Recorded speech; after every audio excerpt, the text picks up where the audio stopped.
All souls of the Satyashri Srimad Divine Grace, founder of ISKCON, Abhay Charanaravinda Bhaktivedanta Swami Srila Prabhupada Ki Jai.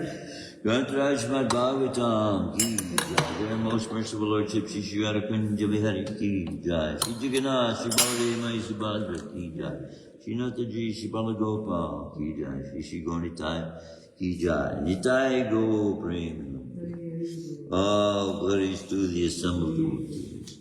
All glories to the assembled devotees. All glories to the assembled devotees.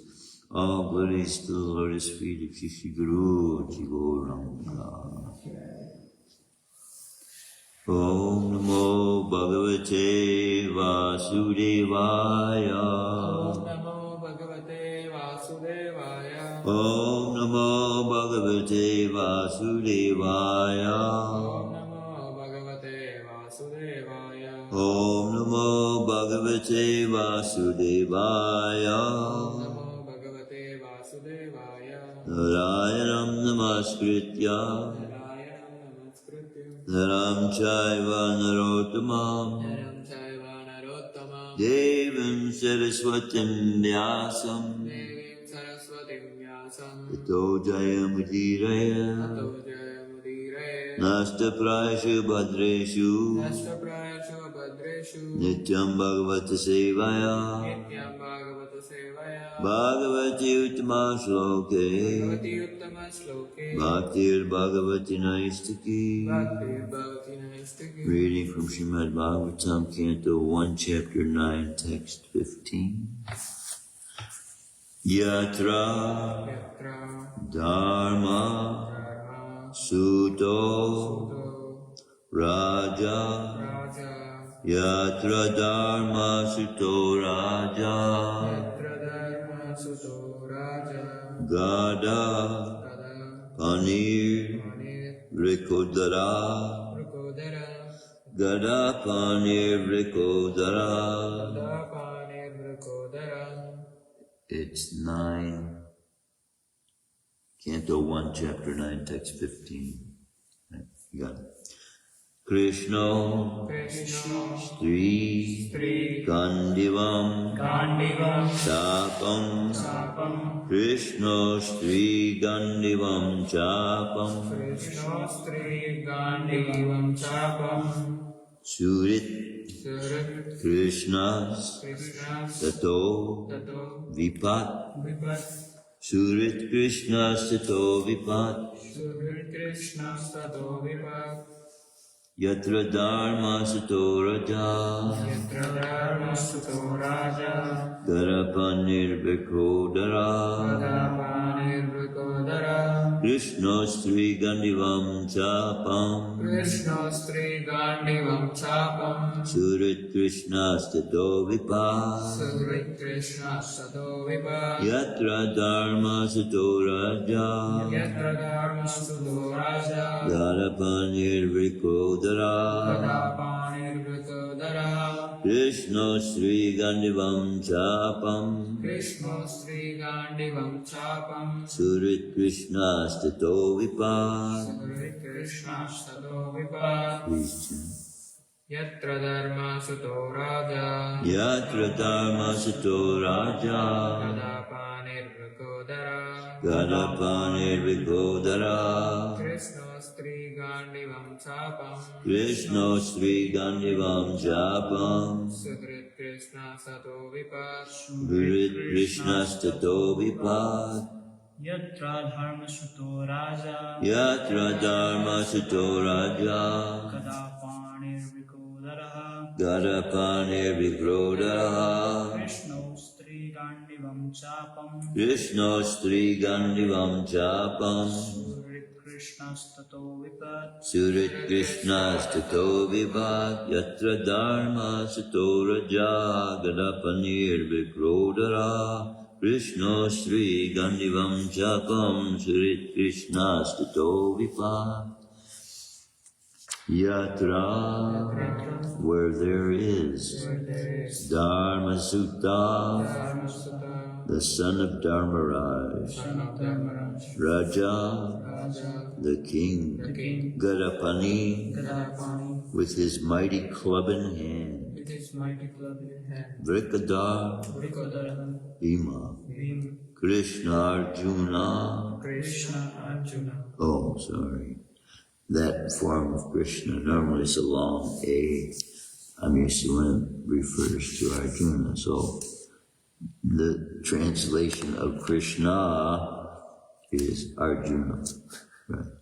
Astri, carrier of the weapon. Carrier of the Gandivam, Gandivam.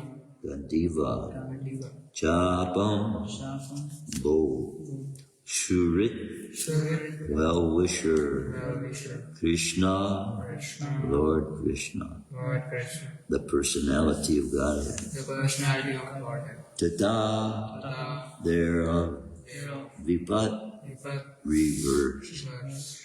Translation and purport by His Divine Grace Abhay Charnadavinda Bhaktivedanta Swami Srila Prabhupada. Oh, how wonderful is the influence of inevitable time. It is irreversible. Otherwise, how can there be reverses in the presence of King Yudhisthira, the son, the demigod controlling religion? Bhima, the great fighter with a club, the great bowman Arjun with his mighty weapon Gandiva, and above all the Lord, the direct well-wisher of the Pandavas. Please repeat. Oh, how wonderful Oh, how wonderful is the influence is the influence of inevitable time. inevitable time. It is irreversible. It is irreversible. Otherwise, Otherwise, how can there be reverses how can there be reverses? in the presence of King Yudhisthira, In the presence of King Yudhishthira, the son of the demigod, son of the demigod, controlling religion? controlling religion. Bhima, Bhima, the great fighter the great fighter with a club, with a club, the great bowman Arjun the great woman Arjuna, with his mighty weapon Gandiva, his mighty weapon Gandiva, and above all, and above all, the Lord, the Lord, the direct well-wisher of the Pandava. the direct well-wisher of the Pandavas. So this is still Grandfather Bhishma speaking here. Oh, how wonderful is the influence of inevitable time. It is irreversible. Otherwise, how can there be reverses in the presence of King Yudhisthira, the son of the demigod controlling religion? Bhima, great fighter with a club, the great bowman Arjun with his mighty weapon Gandiva, and above all the Lord, the direct well-wisher of the Pandavas. Purport by His Divine Grace Abhay Charnadavinda Bhaktivedanta Swami Srila. As far as the material or spiritual resources were required, there was no scarcity in the case of the Pandavas. Materially, they were well equipped because two great warriors, namely Bhima and Arjun, were there. Spiritually, the king himself was the symbol of religion. And above all of them, the personality of Godhead, Lord Sri Krishna, was personally concerned with their affairs as the well-wisher. And yet, there were so many reverses on the side of the Pandavas. Despite the power of pious acts, the power of personalities, the power of expert management, and the power of weapons, under the direct supervision of Lord Krishna, the Pandavas suffered so many practical reverses, which can only be explained as due to the influence of Kala, inevitable time. Kala is identical with the Lord himself, and therefore the influence of Kala indicates the inexplicable wish of the Lord himself. There is nothing to be lamented when a matter is beyond the control of any human being. Om Jnana-timirandasya Jnanjana-shalakaya Chakshusun Militam Tasmai Shri Gurave Namaha. So here Grandfather Bhishma is pointing out the power of time itself, and as well giving regards to the supremost authority as being Krishna, and directly revealing how close Arjun and Bhima and Yudhisthira are to Krishna. So this battle in time revealing ultimately when Krishna left the planet, revealed to Yudhishthira Maharaj what changes now are going to take place on the planet itself.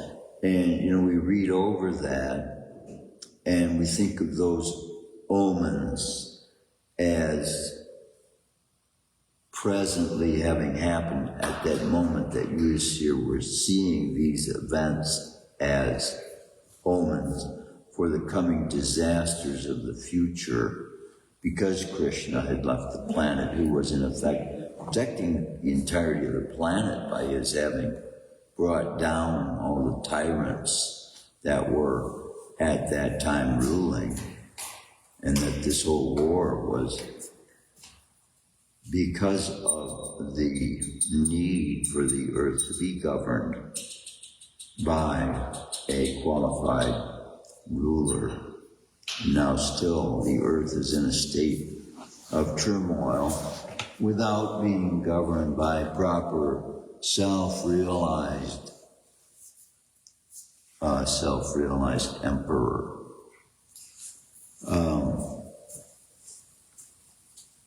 Was realizing yesterday, Jai Krishna Jai Jagannath,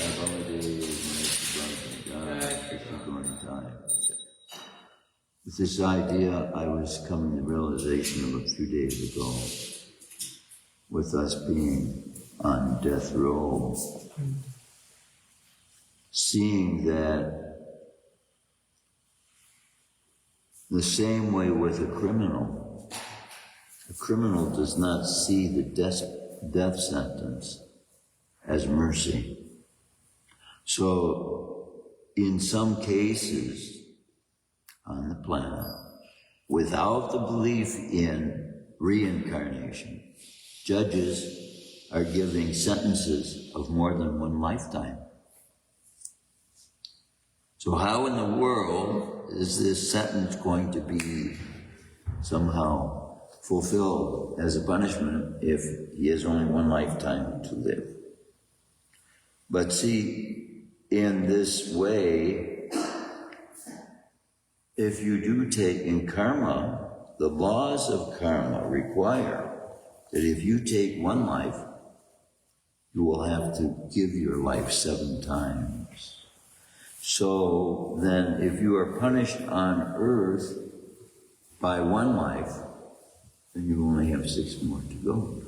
Just like they say, if the punishment comes less than the time the person has already served, then they go free because they've already served that time. So with Krishna, now to keep from interrupting the devotees'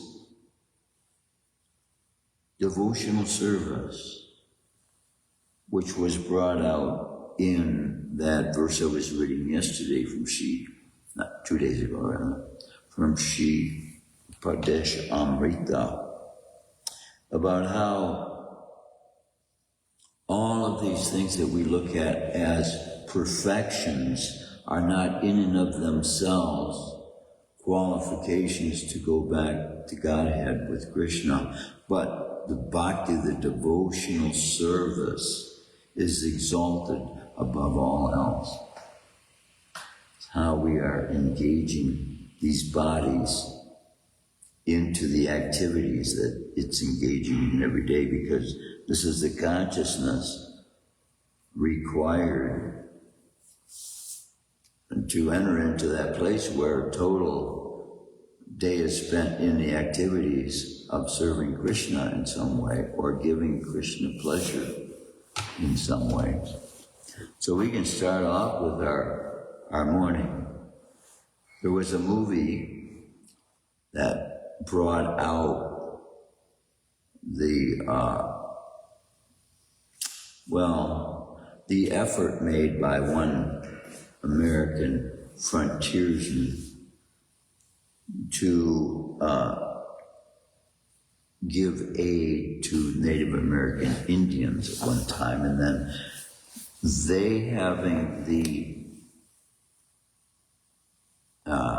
cultural I suppose you could say, practice of naming people by the activities of their lives. So this one particular participant had been seen by one of the chiefs as having danced with wolves.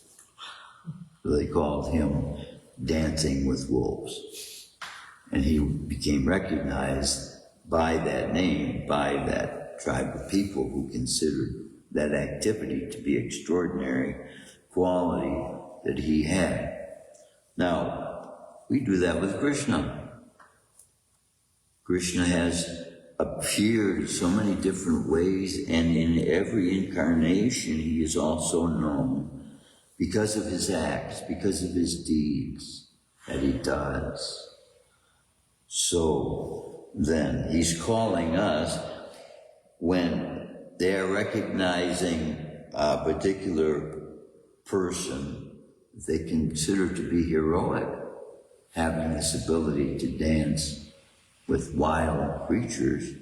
Now, here we are being given the opportunity to dance with God. Krishna. See, we don't see it as that, though. And we think it's too early to wake up. I don't want to wake up that early. No lights on, it's cold, drafty. Oh, boy. But God is Krishna, is himself, giving us a chance to dance with him in the morning. Mongol Arti. The most auspicious time of the day that God is wanting to spend with us. He's opening up his courtroom. Come on in, let's dance. Let's have a good time together. Let's enjoy who we are, what we're doing, and experience the presence of the Supreme Personality of Godhead together. That's what will give us the joy and happiness we're looking for. The verse I was wanting to read last time I gave class wasn't the verse I had read. The verse I had wanted to refer to was where Srila Prabhupada, and it's probably in the purport, Srila Prabhupada says, we can find happiness where we are if we look. But it's when we go out looking for happiness that we cause our suffering. I thought this was quite a peculiar, ironical situation we find ourselves in. Then, in some senses, the demands of the body make it necessary for us to have to go out looking for things. But then in the other sense, as devotees, the system Srila Prabhupada set up so that those activities normally required for the upkeep of the body are minimalized. As with everything else that keeps us connected to the material world in Krishna conscious activities, we're making flower garlands for Krishna, we're dressing Krishna, we're bathing Krishna, we're cleaning the temple, we're cooking for Krishna, we're distributing books for Krishna, we're preaching. So there's no room for anything else. And that makes us free. Now, in the material sense, when we go out to work, the more we work, the harder we work, and the more we enjoy it, the more it keeps us connected to the material world. So in effect, we're working against ourselves if we're working in a material energy. But this is a glorious aspect of Krishna consciousness then. Krishna accepts by our offerings from our heart any part of that labor we have done in the form of hard work. Now he will accept it as bhakti if it's donated for the cause of spreading Krishna consciousness. He's in so many ways transforming before our eyes the mundane into the eternal. into the bhakti, the activity itself would seem to be that which was done for that day and it's in the past. But just the way karma has cumulative effects at the end of the life and it's building up. Every day we're getting a little bit more put into our bank account, so to speak. So hopefully at the end, every one of us devotees will be rich with bhakti. Bhakti is the ticket, the energy ticket, the purchase of bhakti is love of Krishna. How are you going to perform these activities if you don't have any feelings towards Krishna? You have to have something. And we see when people first come, my mother, I never heard her till the last day ever able to pronounce Krishna's name properly. And this is the way you can see when people first come, they pronounce the name Krishna sometimes in a very peculiar way, like you've never heard it pronounced before. But after 6 months, 7 months, they start saying just like we do, and start then experiencing similarly the same relationship. Krishna gives everybody. It is said that God is equal to all. And then you look at all, and everybody's having a different experience. And so the mind equates that with God treating everybody differently, but everybody's acting differently. So Krishna is responding equally in that whatever act a person engages in, he gets equally the same that anyone else would if they engage in that activity. So this is how sometimes devotees can engage in bhakti and not even know it, and be led to becoming a devotee, or surrendering to Krishna, or taking the first step, simply by acts that we would normally consider to be normal, because Krishna is going out of his way. I was realizing sometimes these atheists have a way of revealing to religious fanatics certain precepts that they should be considering about their own religion's history. Because the Catholic Church is very much responsible for the inhumane slaughter of many people in the name of God, for the sake of getting them baptized. If you're not baptized, we will drown you, we'll drown you. You have a choice. You be baptized or get drowned. It's not God's ways. And so it's so twisted that the atheists who rebel against that, then they become, in effect, more leaning towards right than the so-called religionists are. That's what's going on in government now as well. By not understanding the needs of the people are rebelling. But what happens too, this rebellious streak hits teenage years. About the time a teenager starts finding out things about society that you didn't know in his innocent years. And so the rebellion, in some cases, it's a statement that I don't like the way things are. And I think things should be, better. And in a sense, if Super Soul gives us a vision of Vaikuntha, or even the heavenly planets, we can have visions of that if our leanings are towards that, and Krishna can give us visions of that. And we see how different, even by reading the books, of previous governments and the experience of the people, we can come to realize that we are in a really confused society right now. People don't know whether to look at the government as a positive functioning force or it's something that's depriving them of things that they need or keeping them from doing things they want to do. And then they feel hindered in some cases. A person wanting to go into business, but he can't afford the law, the legal licenses. No problem. A restaurant, in some cases, costs you $50,000 to open. And then you have to buy insurance for the building. You have to buy insurance in case anything happens to one of the clients.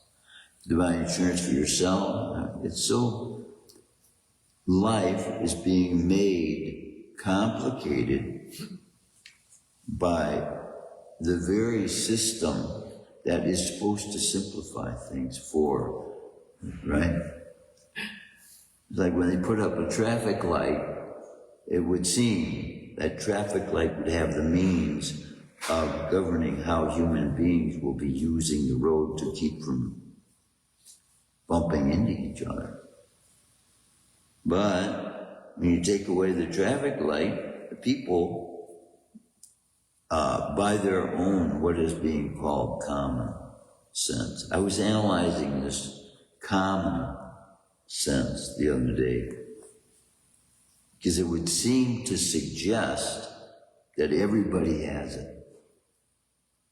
And yet, what would look to be as that which would be concluded by human beings in its everyday activities as common sense is being totally neglected. Rehabilitation, the means of rehabilitation. We say prisoners have to be imprisoned. Criminals have to be imprisoned. And so if we create within the prison house an educational system to change the way that they think, then getting into the prison will be looked at as a positive thing. So then you have to commit a crime. You gotta get into prison, you gotta commit a crime. So the rehabilitation, the impetus for rehabilitation by the society is not there by the lawmakers to be able to realize that by actually transforming the way these criminals think, but obviously by being restricted to imprisoning criminals, I'm forcing them to be living like animals. That's not causing them to become better human beings. And if we were fully self-realized society, by the spoken word, we would have the means to be able to instill. The problem is, even with Krishna, he doesn't take away people's free will. So until people are taught the result of the exercise of their free will, and if they don't know what the punishment for committing criminal acts are, then they go ahead and commit these criminal acts. They get out of college and don't know the results of karma. Go through the finest schools in the world and still come out ignorant. Yeah. Totally educated, highest IQ, and totally ignorant of God and God's ways and the purpose of life. If we don't know God, we can create in our minds so many reasons for living, so many reasons for being alive, none of which will allow us to overcome the attachment we have to the world, we create that, and the ability to overcome what will ultimately we will be forced to experience, the changing of these bodies. So it's all in that devotional service that will determine what our next set of circumstances will be. And so if we follow in the footsteps of the Acharyas, whose lives we see manifest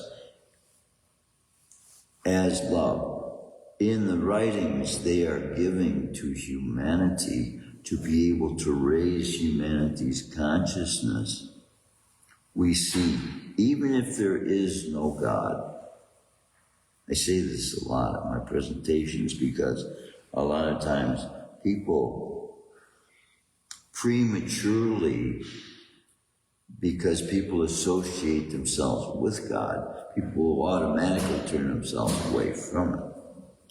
And in some cases, I believe, as I was speaking about people representing God by saying you can be baptized or die, I don't think Krishna even wants to be known as God in that way. So the term God, having been misused by people who claim to be followers of God, then even God himself may not want to have the term associated with him as the criminal acts performed by such people. In effect, it looks to me as though the more religious you are, the more it would be expected of you to be living an upright life. But here we have the justification of the inhumane slaughter of animals, which are considered to be such low standard that their lives are worth no more than putting their flesh into human body. Almost every day I analyze. When you're using shampoo, it has ingredients in some cases. You're not using baking shampoo or some vegetarian formula. They take urea, which is from the inside of a snake's belly. That's where they're getting it. And this is what they are calling that substance that will make our bodies clean. Rubbing the inside of a snake on our bodies. That's crazy stuff. This is what modern science has led us into being, having the idea that we are very advanced, scientifically more advanced than any society ever existed. It's what we're advertising ourselves to be. And what it makes us out to be actually is fools. Because when a soul does surrender to God and they come to full realization of the way things are supposed to be, they look on the past as ignorant foolishness. Yeah. It's like thinking we have the right to go to the moon. We believe we have the right to conquer this land. And thereby promoting with that idea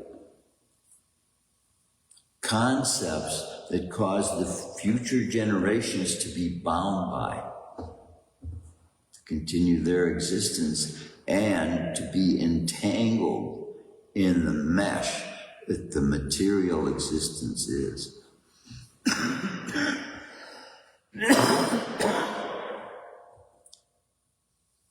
Half the problem with the material existence of the soul is it's not knowing the difference between material existence and mundane existence, and thereby convincing itself that the spiritual energy and the material energy is the same thing, and then engaging in the mundane energy that one is conditioned to believe is providing a form of satisfaction, and being satisfied with that level.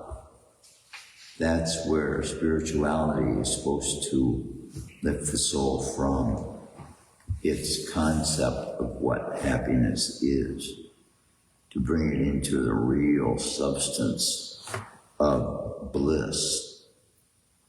Satchidananda, the bliss. The bliss doesn't come without knowledge of where we're from and the substance of the self, which is the same substance of God. Only His is unlimited, and our ability to comprehend is even limited, whereas His unlimited potencies, His unlimited consciousness, His unlimited strength, His unlimited fame, His unlimited knowledge. Everything about Krishna is just the absolute perfection of everything we're striving for. And yet we look in so many other directions to try and find that perfection. We cut class a little short today. Are there any comments, any questions, any real? Thank you, Prabhu. Prasadam. At this time of the day, the first, we are doing what is called breaking the fast. Breakfast. 2 words. Break the fast. Now, for some people, that might be 12 hours. Some animals might be 6 months. So people use the human bodies in ways that they were previously accustomed to using it when they were animals. And so this means we have to actually learn what human being is. So we are most 2-legged people walking on the planet are considering themselves, without the ape family, apart from the ape family, considering themselves human beings, but without having an understanding that it is the more than the physical body's appearance that qualifies one to be a human being. From that perspective, you can almost say that human itself is subject to 2 kinds of races. If you're looking at race as separated by function, separated by perceptualizations within the mind, conceptualizations, and activities in the world, because a spiritually minded person and a materially minded person are going to have, by engaging in the same activities, you're going to have 2 completely different experiences. And it is consciousness that is, in effect, one of the most powerful governing forces of our experience. I mean, consciousness is itself experience, you might say. But will to do is what causes experience to be. The will to do causes the experience to happen. So if the will is pure and directed in the right direction, that is love for Krishna. If it is love for Krishna, then it will produce the result.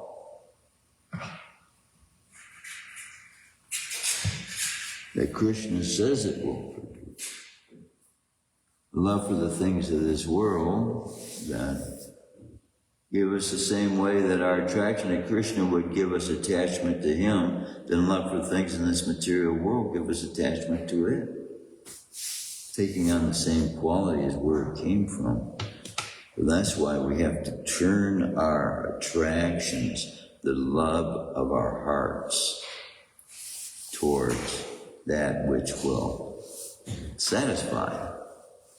And that's what people's rebellion, that's what their acts of resistance to law, all these acts of resistance to authority, it's all dissatisfaction with not knowing the reality of the self and the substance of the self. So self-realization should be looked at by everyone as very necessary, because it is their dissatisfaction that comes from not knowing what the self is, which we all are. And without that training, without that understanding, we go looking for something that we already are, already have. That's weird. And getting mad because we can't find it. Wow. I've done that myself. I have a pencil sitting right here. Where is that pencil? Where is it? You can't find the pencil. Same thing, glasses. You put your glasses on your head. Where are them glasses? And it's right there. This is happiness, satisfaction, and the topmost, love itself, is there to be known at every moment. And that's what this chanting is all about, experiencing, knowing God, because God wants to know our love for Him. And that's what He's giving us the opportunity to show Him with the chanting and the means to be able to communicate constantly through the day. Even if you don't have your beads and you got in your hands, still, with the mind control, can be experiencing that bliss, that total bliss that it would be having if it was concentrating with Tulsi, holding Tulsi in her hands and concentrating with the mind. Undivided attention to Krishna. Wow. That's what Grandfather Bhishma's mind is revealing to us now as he is exalting Krishna above all else and revealing the great qualities that everyone else. And so what is happening when we accredit others as having great qualities, we're exalting the one that they came from or the one that has made them that way.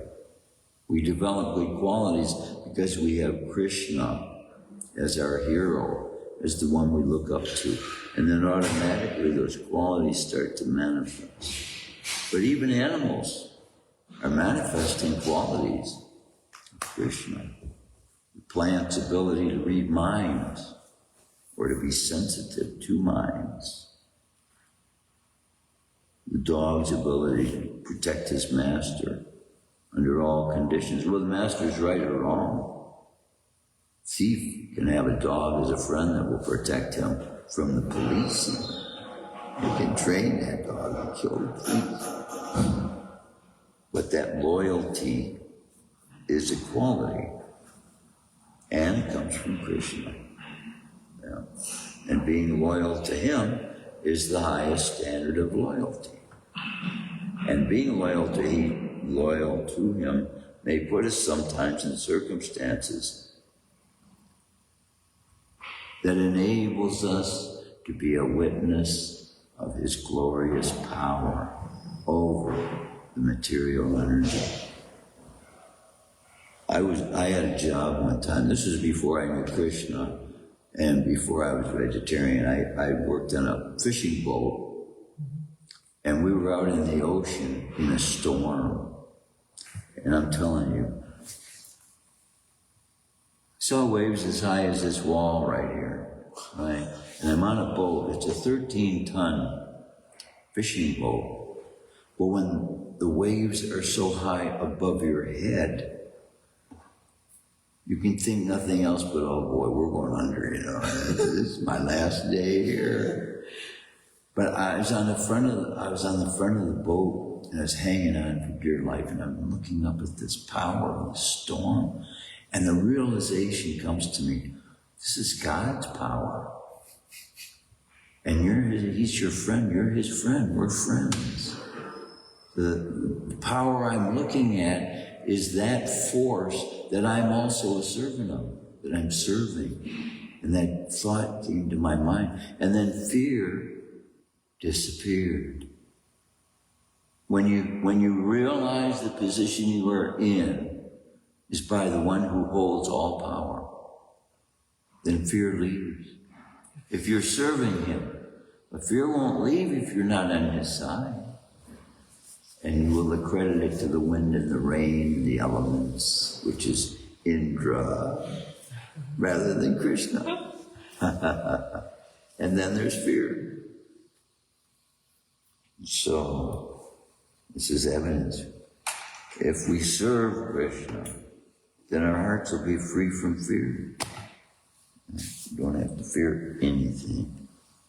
Shrimadbhagavatam ki jai, Srila Prabhupada ki jai.